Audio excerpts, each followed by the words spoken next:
Imagine this for me.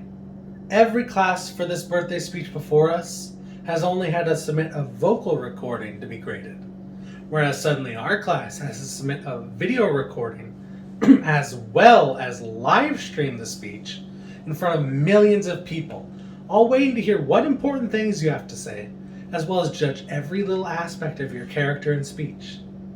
Well, according to CNN's article, The Day Politics and TV Changed Forever, that's exactly the type of environment that Kennedy and Nixon were walking into for the first televised presidential debate on September 26, 1960, viewed by 60 to 70 million people on television, and people still listening on the radio. To analyze this debate, let's take a look at what happened before, what happened during, and the results and implications on future debates. So let's see how the candidates prepared. While the two candidates had a couple similar policies coming into the debate, the two of them couldn't have prepared for it any differently, whether that intentional or not. According to an article, How the Kennedy-Nixon Debate Changed American Politics from Biography.com, Nixon definitely got the shorter end of the stick between the two. To start off, during his summer campaign, Nixon hurt his knee, which ended up getting infected, landing him in the hospital. While he was there, he lost 20 pounds, giving him this pale, sickly, exhausted-looking appearance. When he was released from the hospital, Nixon doubled down on his campaign, just adding to that exhausted-looking appearance. To top it off, while he was on his campaign in St. Louis, he hurt his knee again, as well as got the flu right before the debate. Kennedy, on the other hand, had it pretty easy. Kennedy's focus was on his picture-perfect family, as well as capitalizing on his image and poise.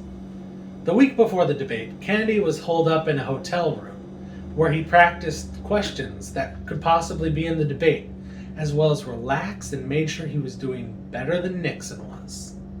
So now that we've looked at the before, let's look at the during.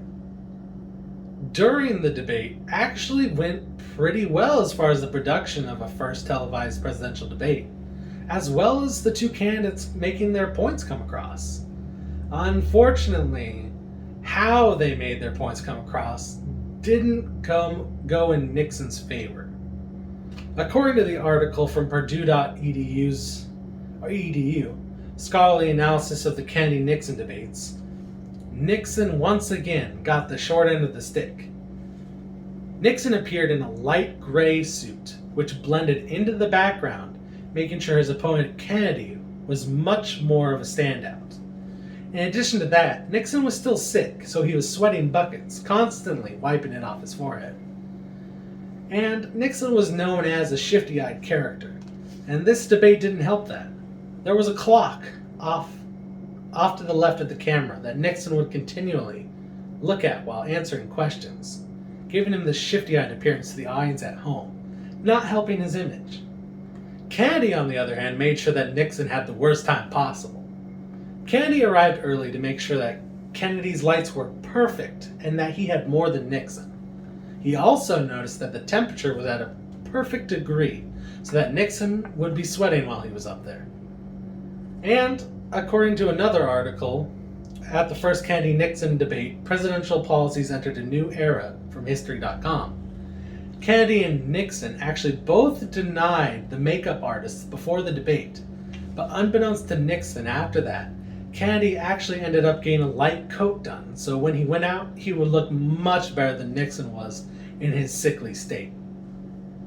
So now that we've seen what happened during, let's look at what happened after, the results and the implications.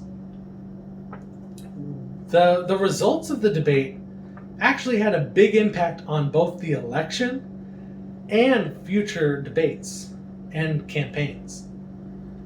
First off, in that same History.com article that I mentioned before, it was a toss-up between who won, as depending on the medium one partook. On the radio side of things, people thought the debate ended in a draw, and some even said that Nixon was the one that pulled ahead. Those who watched the televised debate, however, hands down said that Kennedy was the one who won over his sickly-looking opponent, Nixon.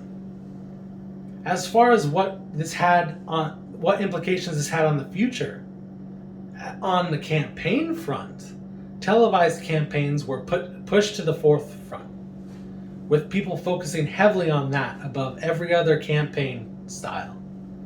In addition to that, no future televised presidential debates happened until 1976, because no one wanted to end up as bad as Nixon did in that first debate. While there were a couple other points I may have skimmed over, these were definitely the most important points that I wanted to make sure that people knew about. Nixon had a hard time before the debate and during the debate, and Kennedy definitely pulled ahead in the campaign during the debate, as well as what happened after the debate. So, the next time you have to make a speech in this class, remember the first televised presidential debate, and remember maybe you don't have it as bad as you could.